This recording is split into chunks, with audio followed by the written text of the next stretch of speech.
Hi,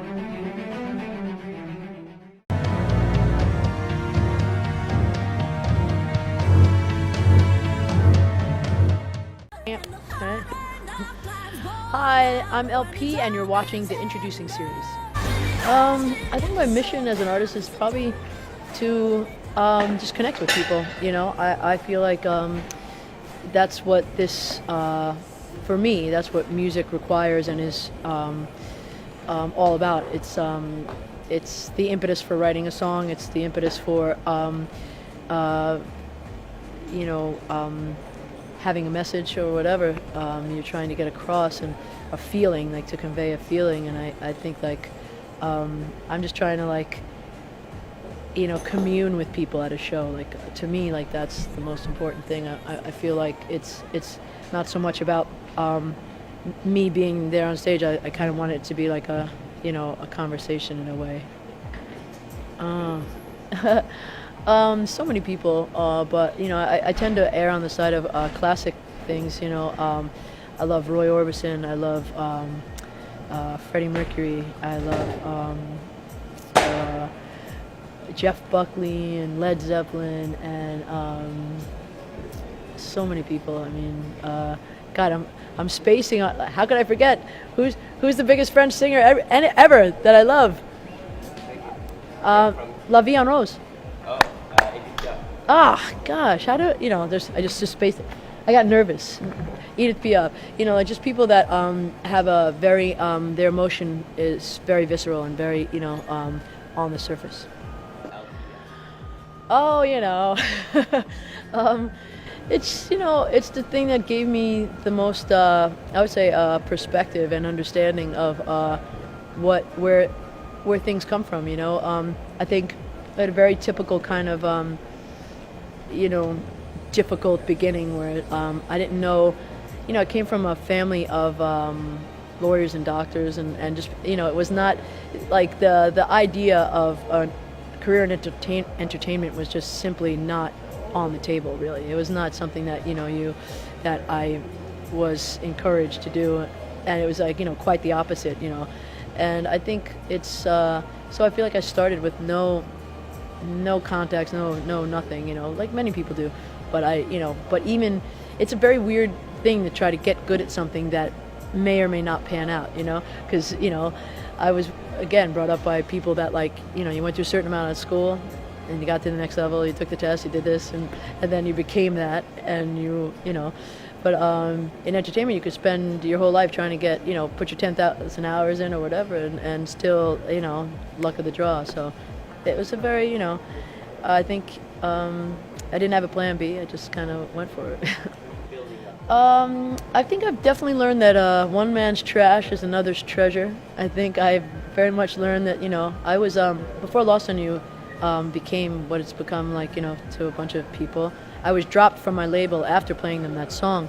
I feel like you know, I just learned a lot from that, you know, and I like to tell that story because I like to encourage people that have heard no, have had the door slammed in their face, you know, and just encourage them to know that doesn't mean you take the same song and you hawk it around the world for the rest of your life going, why?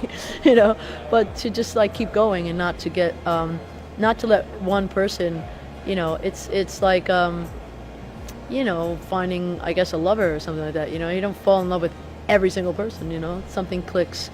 And, you know, and also just not to force things. I feel like when you have to allow, not to get too hippy-dippy spiritual, but, like, you have to allow the universe to flow and serve you, and not put confines on it. I think as soon as you do that, you're stopping these possibilities that you may have never thought of. It's kind of cool. Oh, I fell.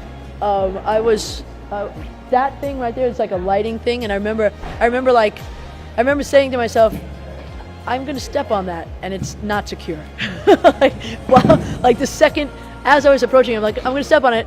I shouldn't step on it. Stepped on it. Bam! Fell in the middle of, you know, and you just hear this, everybody, you know, but at the same time, yeah. And then I did a few push-ups. I meant to do that kind of thing and carried on. Well, oh, I think, like, singing, you know, some little song in nursery school or something, like some song you had to sing in America, you know. I don't know. Like, you don't remember what it I was? think it You was can't like give me "This Land Is Your Land" or Yeah. something like that. And my mom singing to me, for sure. It was a little bit after my mother passed away, and I just felt like, I don't know, I just felt like life was short, you know, and that I could do better in life just emotionally and just, you know, win my own psyche in life if I just did what I loved instead of doing, you know, what my father wanted me to do, like be a doctor, you know. I guess guitar. You know, I really wanted to play guitar. The problem was, I feel like I got a late start because I had that problem in bands where they just, you know, if you can sing really well, they just want you to sing. You know, your friends they want their job to be secure, I guess. Sure. You know, so yeah, guitar. Geez, on guitar, probably Hard Day's Night. Yeah. Yeah, he's got a unique voice, and he just epitomizes, like, you know, that kind of rock and roll, like lost in it, kind of completely, like taken away by the rock, you know, gods, I guess. I don't know. I just like there's something, and it's just like it's such a sexy band to me. I just always Zeppelin. Yeah.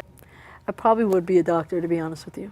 I mean, I found it interesting. I hated school, but, you know, I don't know. And I also think I might have gone back to it. I might have done something else, like something random, you know, business-wise, and then been like, gone back to school and been a doctor, just because I would have been like, I don't know, I feel like music helps people, and I like to be involved with, like, people's well-being, you know. So I'd like to do something along that line. Well, I think having people around me, you know, first and foremost in like in my life, in my personal life, that make me feel at ease and like and that I'm safe and happy, you know, like, and just really good friends, and, you know, wine, women, and song, basically. Say no more. And I really have to say, like, when I feel like I'm onto something with a song, and I'm in that stage where I'm like, you know, I know it's like I have something that I'm gonna love, you know. That's a really happy moment, because I write songs, you know, for other people and everything, and there's so many songs that, you know, I don't think in my head like, oh, this isn't going anywhere or anything, but like I know that, you know, probably 80% at least of the songs I'm writing are possibly or not going to see the light of day. So when I'm onto one that I know, sometimes I don't know, and they do anyway, they see the light of day and then some, but sometimes I don't know, but when I know that like something's really good, that's happiness for sure. I think when you have something actually real to write, like a revenge song, it's easier. You know, if you're like making it up, like sometimes, you know, you're not feeling those emotions, I can go really deep. I mean, I have to do vocal warm-ups, you know. I studied opera and stuff, so I have like scales, and there's this half hour that I absolutely have to do. Like I have that crazy nightmare that you get when you have to like go on stage and I can't find my phone to like do my warm-ups, and I'm just like, man. Yeah, so I have to warm up. But other than that, like once I warm up, I can hang with people, I can do whatever.